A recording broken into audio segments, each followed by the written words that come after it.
5 leipää ja 2 kalaa. Johannes 6, 1-15. Jeesus oli juuri aikaisemmin, eli ennen kuin hän tuli tänne Tiberiaan, järven tuolla puolelle, niin todistanut itsestään sanomalla, että en minä voi mitään tehdä. Niin kuin minä kuulen, niin minä tuomitsen. Ja minun tuomioni on oikea, sillä minä en kysy omaa tahtoani, vaan hänen tahtoaan, joka on minut lähettänyt. Näissä sanoissa Jeesus antaa nyt kaiken kunnian isällensä, sillä hän ei kysy omaa tahtoaan, vaan hänen eli Isän Jumalan tahtoa. Näin meidänkin tulisi nyt antaa kaikki kunnia Jumalalle ja yksin kuulla hänen tahtoaan, jonka hän ilmoittaa pyhässä sanassaan meillekin. Uskon niin, että tässä ihmeteossa eli ruokkimisihmeessä, jonka vapahtajamme teki kansansa keskellä, opetetaan myös meille ennen kaikkea uskoa Jumalaan ja hänen sanansa voimaan Jeesuksessa Kristuksessa. Toiseksi uskon niin, että tässä opetetaan Jumalan valtavaa rakkautta ja armoa meitä itsessämme heikkoja ja voimattomia ihmisiä kohtaan. Raamattu todistaa tässä alussa, että Kristusta seurasi paljon kansaa sen tähden, koska he näkivät ne tunnusteot, joita hän teki sairaille. Tässä on nyt kyllä ensiksi todistus siihen, että Kristus paransi myös luonnollisesti sairaita, sillä hänellä on myös sellainen valta ja voima annettu. Tässä hän näyttää nyt siis todeksi sen suuren rakkautensa meitä sairaita ja vajavaisia ihmisiä kohtaan. Luonnollinen eli lihallinen ja turmeltunut ihminen onkin sellainen, joka tahtoo etsiä ja seurata ihmettekoja, niin kuin kansakin seurasi tässä Kristusta juuri sen tähden, sanoi Raamattu. Tässä herää nyt kysymys meille kaikille, että kumpi on suurempi asia kansalle ja meille kaikille, teot tai niiden tekijä. Uskon niin, että tekijällä on valta ja voima tehdä tekoja. Ilman tätä tekijää ei voi olla edes mitään tekoja. Tämä todellinen tekijä on nyt tässä ruokkimisihmeessä itse Jeesus Kristus meidän Herramme, jolle meidän kaikkien tulee antaa kiitos ja ylistys hänen suurista armoteoistaan. Sillä ilman todellista tekijää, eli ilman Jeesusta Kristusta, ei olisi voinut edes tapahtua tätä ruokkimisihmettä. Jeesus Kristus itse tahtoo opettaa tässä Raamatun kohdassa kaikelle kansalle ja myöskin meille, kuinka usko antaa yksin kaiken kunnian Jumalalle ja turvaa ja luottaa hänen sanansa voimaan Jeesuksessa Kristuksessa, jolla on nyt kaikki valta ja voima tehdä näitä ihmettekoja. Sillä vain uskosta Jumalaan ja hänen sanansa voimaan voi ainoastaan syntyä myös todellisia rakkauden tekoja lähimmäisiämme kohtaan. Niin kuin Kristus tässä ihmeellisesti ruokkikin nyt nälkää näkevän kansanpaljouden, 5 ohraleivällä ja 2 kalalla. Usko siis kohdistuu Jumalaan ja hänen sanansa armoon ja totuuteen, ja tulee todeksi rakkauden teoissa lähimmäisiämme kohtaan. Jeesus nousi nyt vuorelle ja istui sinne opetuslapsinensa. Uskon niin, että näissäkin sanoissa opetetaan meille, kuinka Kristus tahtoo olla totuudellisessa rakkaudessaan läsnä ja lähellä omia opetuslapsiansa. Sillä hän ottaa tässä heidät sulasta armosta mukaansa vuorelle ja pitää huolta heistä luonnollisesti ja hengellisesti, niin kuin kaikista meistäkin. Uskon myös niin, että Jeesus Kristus tahtoi nousta tälle vuorelle sen tähden, jotta kaikki kansa pääsisi kuulemaan hänen sanansa opetusta ja näkemään hänen ihmeellisiä rakkaudentekoja.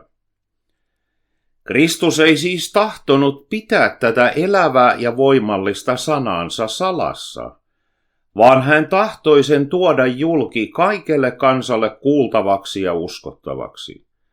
Siksi hän nousee nyt ylös vuorelle, jotta kaikki ihmiset varmasti kuulisivat tämän voimallisen sanan, mitä hän nyt puhuu, ja myös näkisivät hänen voimalliset ihmettekonsa. Raamattu sanoo tässä, että pääsiäinen juutalaisten juhla oli nyt lähellä. Pääsiäinen merkitsee ohi kulkemista, ja se asetettiin Egyptin esikoisten hävittämisen ja israelilaisten vapautumisen muistoksi Egyptin orjuuden alta. Pääsiäinen sai siis nimensä siitä, että kuoleman enkeli kulki niiden talojen ohi, joiden ovien pihtipielet oli sivelty tällä teurastetulla pääsiäislampaan verellä. Tämä pääsiäislammas ja siitä ulos vuodatettu veri oli ennakkokuva Vanhassa testamentissa todellisesta pääsiäislampaasta, Jeesuksesta Kristuksesta, josta on kerran ulos vuodatettu sovintoveri ristillä Golgatalla meidän kaikkien syntisten edestä. Uskon siis niin, että Kristus tahtoi tehdä tämän ruokkimisihmeen juuri oikealla hetkellä, kirkastaakseen kansalle ja aivan kuin avata heidät ymmärtämään, että hänessä ainoastaan on se todellinen armonruoka syntisille, jonka hän kohta itse valmistaakin täydellisesti oman kärsimisensä, kuolemansa ja voitollisen ylösnousemisensa kautta. Tämä hänen uhrikuolemansa on nyt se täydellinen ruokkimisihme, jolla hän ruokkii meidänkin sydämemme ja sielumme iankaikkisella armolla ja laupeudella. Jeesus Kristus tahtoo aivan kuin ennakolta opettaa tälle kansalle ja kaikille meillekin, kuinka hän äärettömässä rakkaudessaan hetken päästä antaa oman ruumiinsa teurastettavaksi ja oman viattoman verensä ulos vuodatettavaksi, eli itsensä ristinpuuhun uhrattavaksi, meidän kaikkien syntisten edestä ja puolesta. Sillä pääsiäisen juhla oli nyt jo lähellä, vakuutti Raamattu meille. Uskon niin, että silloin mekin vietämme juuri oikeaa pääsiäistä, kun uskossa iloitsemme ja kiitämme siitä täydellisestä rakkauden todellisesta ihmetteosta, kun tämä teurastettu pääsiäislammas, Jeesus Kristus on ristinpuussa voittanut synnin vallan, ja iankaikkinen kuolema kulkee nyt meidänkin ohitsemme, hänen voitollisen ylösnousemisensa tähden. Kristuksen rakkaus kansaa kohtaan on tässäkin käsittämättömän suurta, sillä hän vieläkin tahtoo myös luonnollisestikin ruokkia ihmeellisesti omaa kansansa, vaikka itse tietää nyt sen, että edessä on kohta ristinkuolema.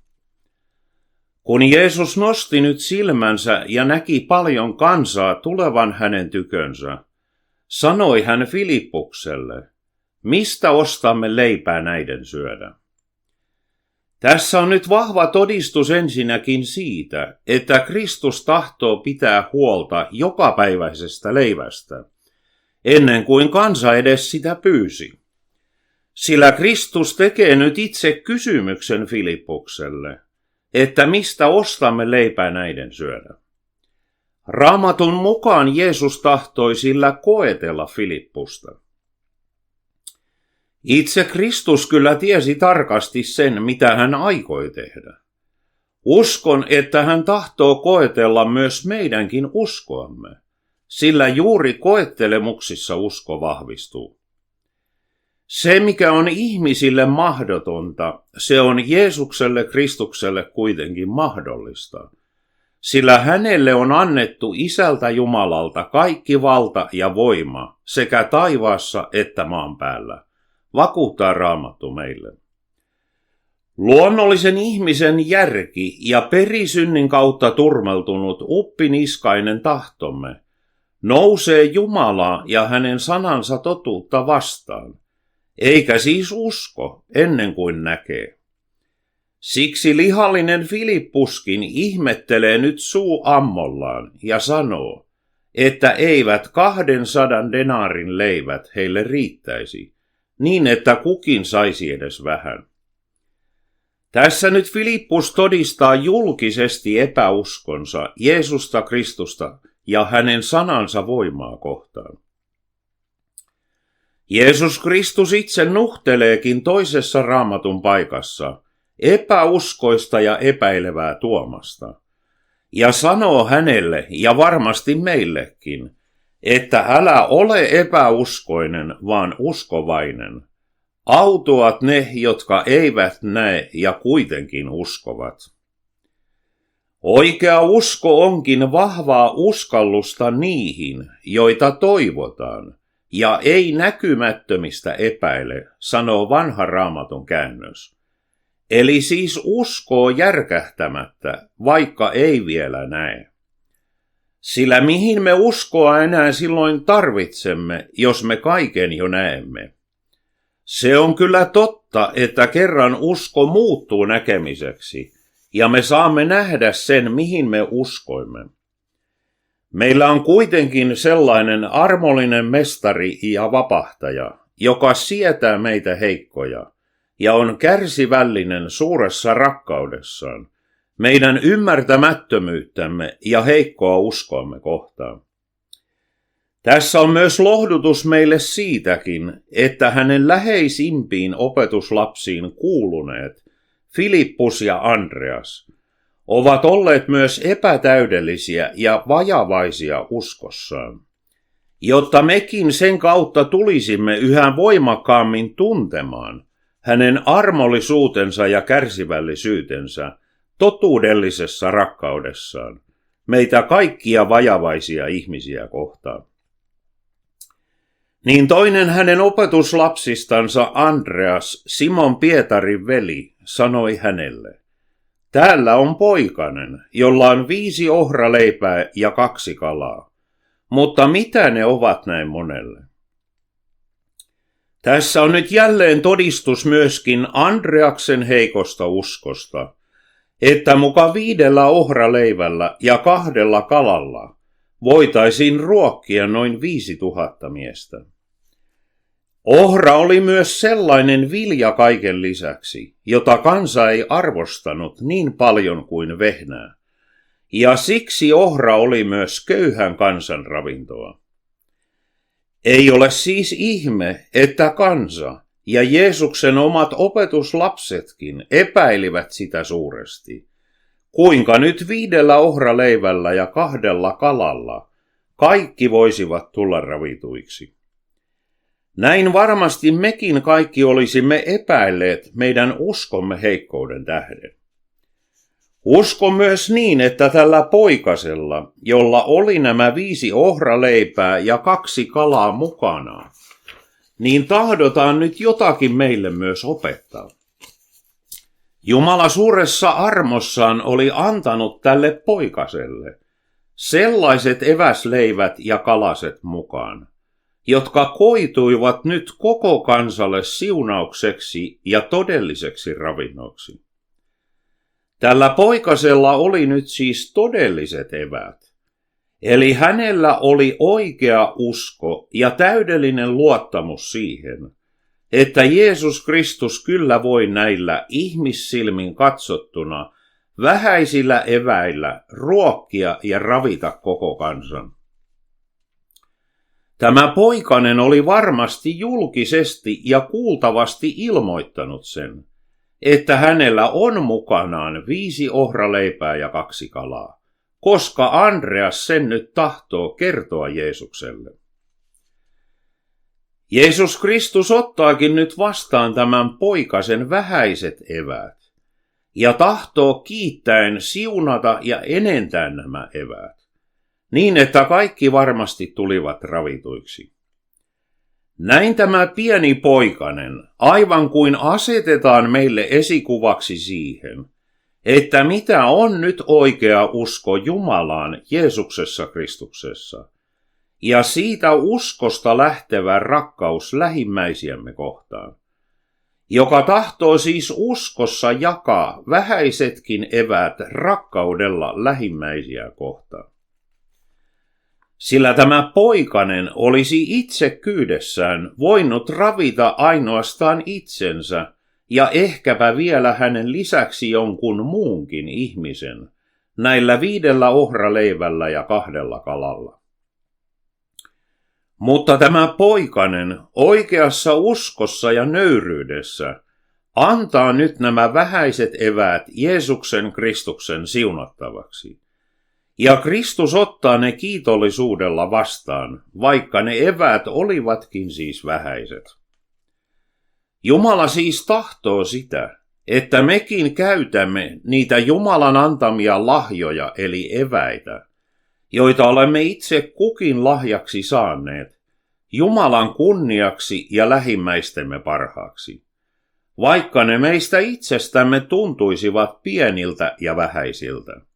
Niin Jumala tahtoo ne Jeesuksessa Kristuksessa kuitenkin siunata ja enentää sanansa voimalla.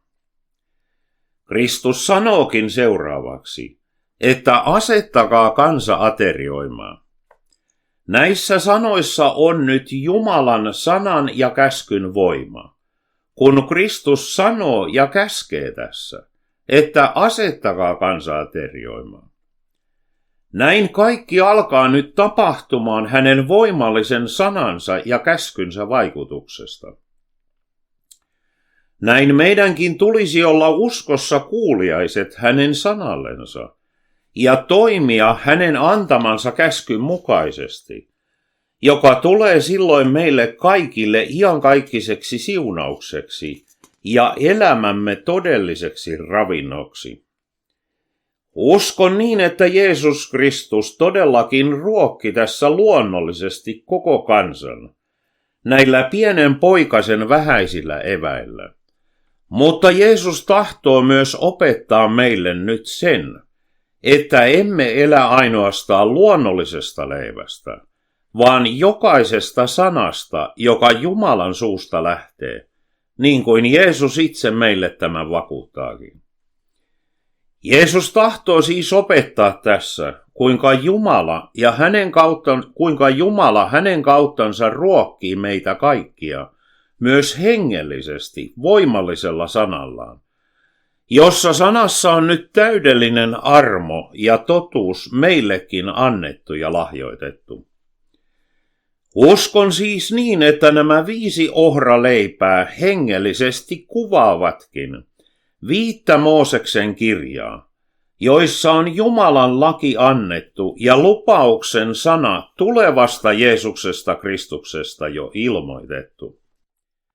Jeesus Kristus itse sanookin toisessa Raamatun paikassa juutalaisille, että jos te Moosesta uskoisitte, niin te uskoisitte minua, sillä minusta Mooses on kirjoittanut. Mutta jos te ette usko hänen kirjoituksiaan, kuinka te uskoisitte minun sanojani? Tämä Jumalan antama lupauksen sana vanhassa testamentissa, eli lihaksi tullut Jeesus Kristus, on jo siis kätketty ja salattu, eli aivan kuin kapaloitu Jumalan Mooseksen kautta antamassa lain 5 kirjassa.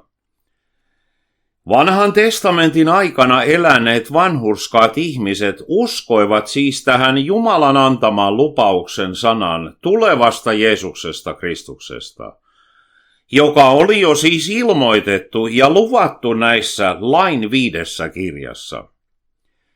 Uskon myös niin, että nämä 5 ohraleipää kuvaavat myös 5 aistiamme, joita Jumala on meille antanut ja lahjoittanut luodessaan meidät ihmisiksi.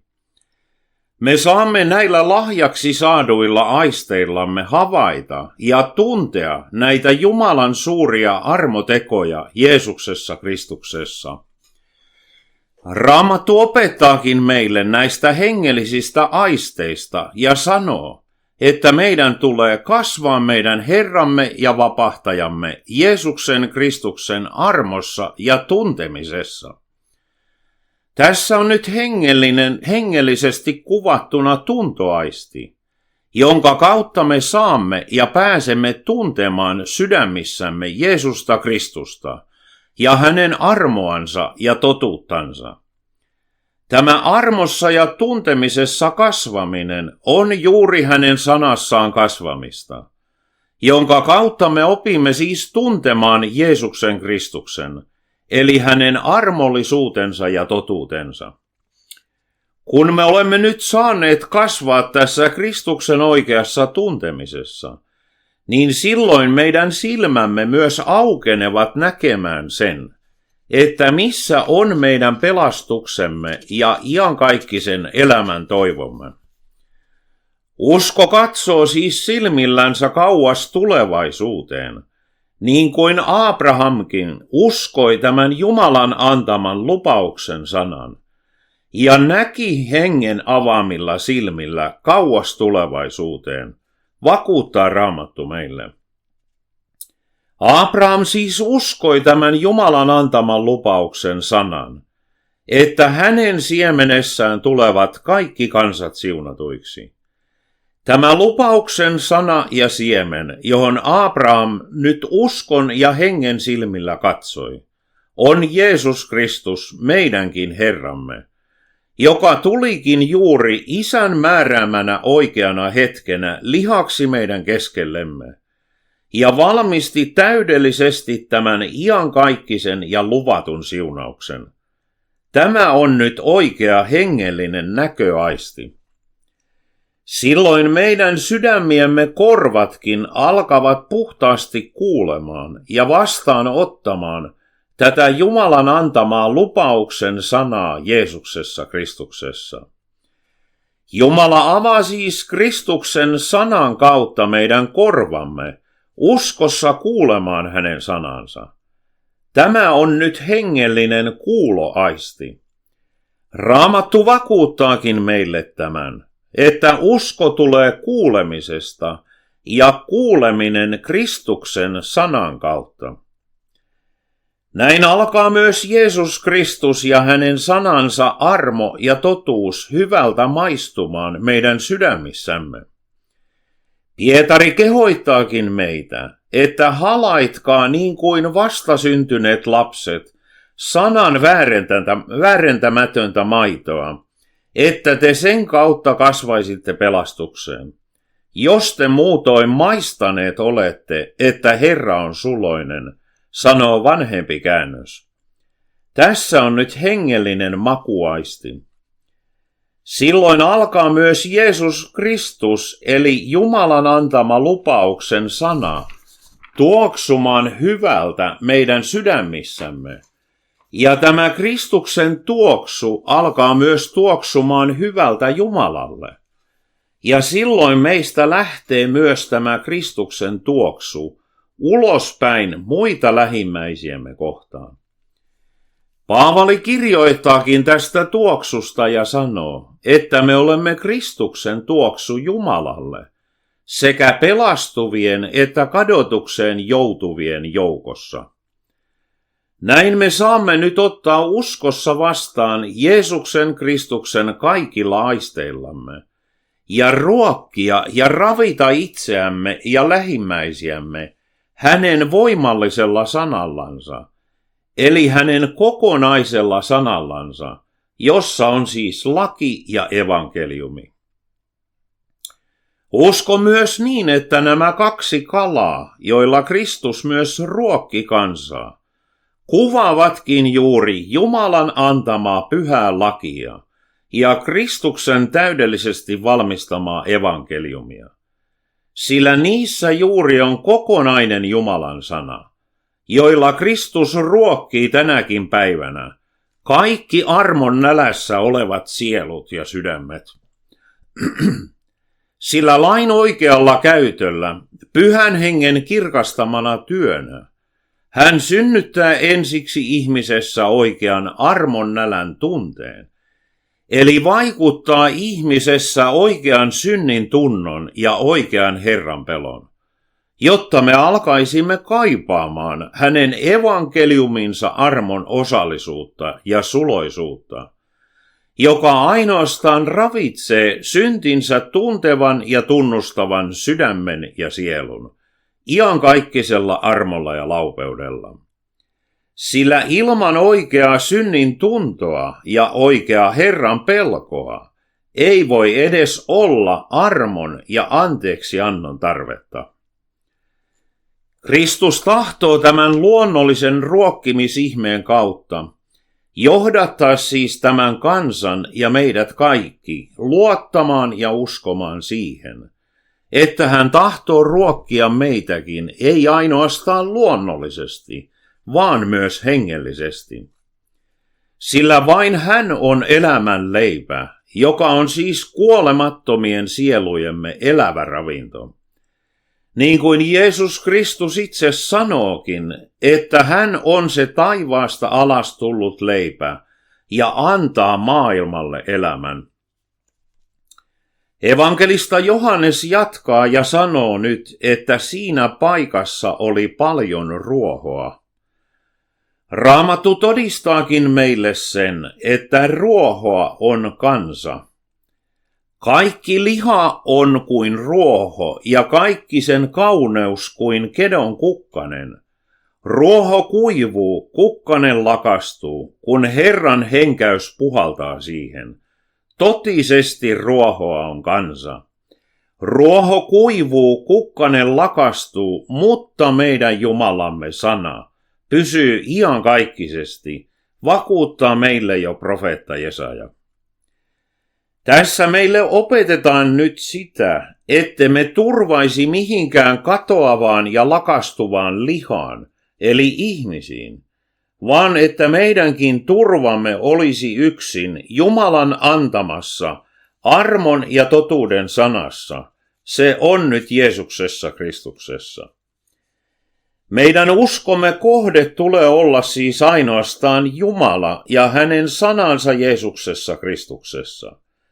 Sillä taivas ja maa ja kaikki mitä siinä on kerran katoavat, mutta Jumala ja hänen sanansa on ja pysyy iankaikkisesti, vakuuttaa meille myös apostoli Pietari. On siis suorastaan hulluutta uskoa mihinkään muuhun kuin Jumalaan ja hänen sanansa Jeesuksessa Kristuksessa, koska kaikki muut ovat katoavaa ja lakastuvaa niin kuin ruoho. Niin miehet luvultaan noin 5000 laskeutuivat maahan. Tällä miesten ja kansan laskeutumisella alas maahan opetetaan meillekin oikeaa nöyryyttä Jumalan ja hänen sanansa eli Jeesuksen Kristuksen edessä. Uskon myös niin, että tässä aivan kuin vahvistetaan ja näytetään jälleen todeksi se, että minkälainen on synnissä turmeltunut ihminen. Se ei ole muuta kuin sitä, että maasta ihminen on tullut ja maaksi hänen pitää jälleen tulemaan, niin kuin jo vanha testamentti sen meille vakuuttaa. Meidän ei siis tule uskoa ja turvata katoaviin ihmisiin ja lakastuviin ihmisoppeihin, vaan ainoastaan Jumalaan ja hänen sanansa armoon ja totuuteen Jeesuksessa Kristuksessa, jotka ovatkin juuri ne liikkumattomat ja järisemättömät kappaleet, ja niissä Jumala ja hänen sanansa eivät voi valehdella, josta meille hebrealaiskirja opettaa. Jumala vakuuttaakin sanassaan meille, että ylpeitä vastaan on Jumala, mutta nöyrille hän antaa armonsa. Oikea nöyryys on siis nöyryyttä Jumalan ja hänen sanansa armon ja totuuden edessä. Ja Jeesus otti nyt leivät ja kiitti ja jakeli istuville samoin kaloistakin, niin paljon kuin he tahtoivat. Kansa istui nyt siis ruohon päällä maassa ja odotti nyt nöyrästi, että Kristus jakaa heille leipää ja kalaa, jolla he tulivat ravituiksi. Tässä on nyt vahva todistus siitä, että Jeesus Kristus jakaa tätä elämän leipää, eli hänen isänsä antamaa elävää ja ravitsevaa sanaa.